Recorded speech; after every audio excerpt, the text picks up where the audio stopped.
described him as wearing a red shirt with a blue bandana. Is that correct? At certain times. Yeah.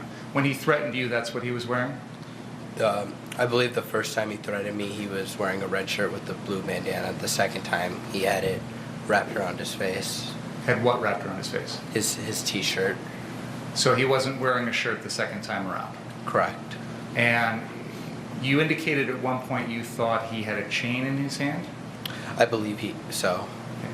When he made the threat to you with the red shirt on and the blue bandana, did he have the chain in his hand? I think one of the times he did. Okay, and so which of the times was it? I can't recall off the top of my head.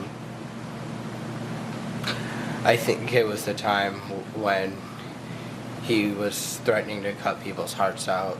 And I don't need to know the threat, I just need to know which time it was. Was it the first time or the second time?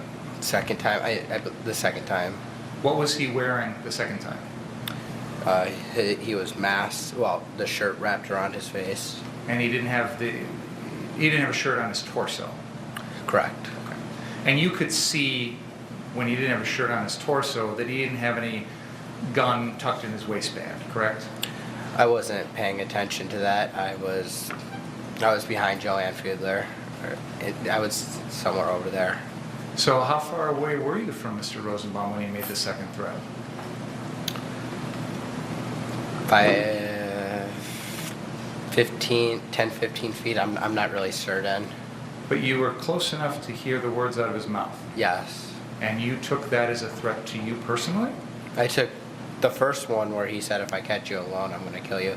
I took that as a threat to me personally. The second time, I took that as a threat to the group.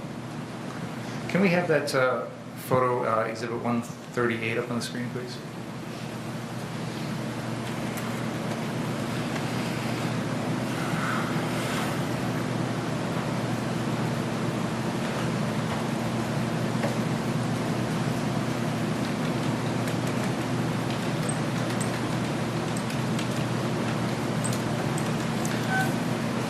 Do you see Mr. Rosenbaum in this picture? I do. And he's in the middle of the picture wearing the red shirt with the blue bandana, carrying the plastic bag, correct? Yes. Is that the way he looked when he made the first threat to you? When he said, if I catch you alone, yes. And he was carrying that plastic bag with him when he made that threat too, correct? Correct. How close was he when he made that first threat to you? Close. I couldn't give you an exact estimate, but he was close, less than 5 feet. So closer than Madam Court Reporter is to you now? I'd say about the same, if not a little bit closer. And you were next to Mr. Balch when that was said? Correct. Was anyone else there besides you, Mr. Balch, and Mr. Rosenbaum? I believe there were other demonstrators around. And you've seen in this trial that there's been a lot of video footage of that night, correct? Yes. And you've seen in this trial that there's a lot of video footage of you that night, correct? Yes. You'd agree with me that there's no video of either one of these threats, correct? I don't know if somebody filmed it that I'm aware of right now. You're not aware of any, are you? I'm not. So, Mr. Rosenbaum looked like that at the time of the first threat, but then looked different at the time of the second threat? Is that right? Yes. And did you say he was carrying the chain when he made the first threat or the second one? The second. Okay. And he was still carrying that plastic bag the second time? Yes. That plastic bag has a clear side to it that allows you to see inside of it, right? Sorta. I didn't really look into the bag. So you didn't know what was in the bag at all? I didn't. Did he swing the chain at you when he made the second threat? He did not. Did he physically touch you when he made the second threat? No, he didn't.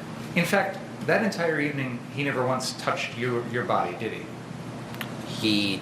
He grabbed my gun when he attacked me. And that's why I asked the question the way I did. He never touched your body that night, correct? He didn't touch me physically. Okay. And neither the first or the second time did he run at you or charge at you or anything like that, did he? He didn't chase me. He didn't even do anything physically aggressive to you, did he? No. He just said some words. Yes. And that chain that he had in his hand, he never did anything to physically threaten you with that chain, correct? Yes. Is that correct? That's correct. And other than the chain that you've described, at no point in the evening did you ever see Joseph Rosenbaum with any other type of weapon, correct? Not that I saw. Never saw him with a gun? Correct. Never saw him with a knife? Correct. Never saw him with a bat? Correct. Never saw him with a club? Correct.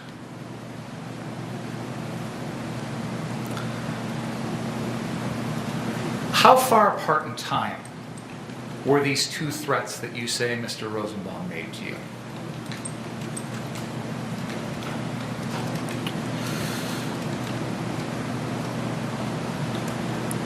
I want to say, I can't give you a definite time. I wasn't looking at my clock, but I'd say within the same hour.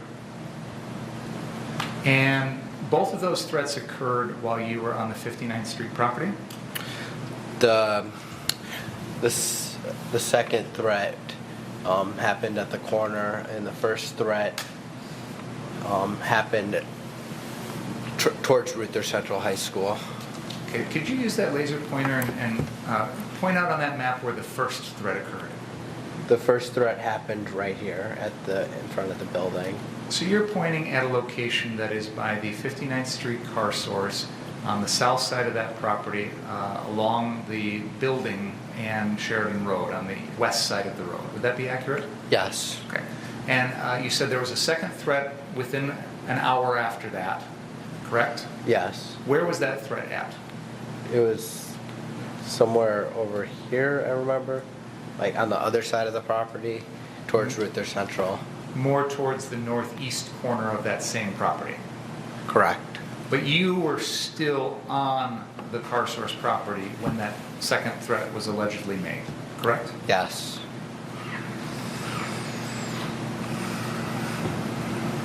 Did you remember what Mr. Rosenbaum had said to you later on when he's confronting you at the 63rd Street car source? I took a mental picture of his face. When he said those threats, I recognized that was him that said that when he started chasing me. So when you are running away from him at the 63rd Street car source, you're thinking to yourself, this is the guy who had made a threat to me earlier. Is that fair to say? I was thinking this is the guy that said if he catches me alone, he'll kill me, as I'm running away from him. The reason I asked Mr. Rittenhouse is, how did you know it was the same guy when he's changed the way he looks? His appearance, the shorts, his height. But in both of those instances that you've described, he's got something covering his face, either the blue bandana in one instance or the red shirt in a different instance, correct? He was wearing the red shirt when he chased me around his head. So you remember that from the second time that you say he threatened you? Yes. And you thought to yourself, this is the same guy? Yes. So when you eventually were getting to the point where you're going down to the 63rd Street car source, right before the shooting, you recognized him as you're following down the street, didn't you? I didn't follow Mr. Rosenbaum down the street. He was in front of you. You know that now, right? I know that now. But you didn't see him ahead of you as you're walking down there that night? No, it was dark out. But you, at some point as you get close to the 63rd Street car source, start running towards that lot, right? Towards the fire that in the Duramax. You just watched Newsmax TV, America's fastest growing cable news channel, now in more than 70 million homes. You can get Newsmax TV on your cable system or check your cable guide. And if your system doesn't carry Newsmax, call them, tell them you want Newsmax TV, because we're real news for real people.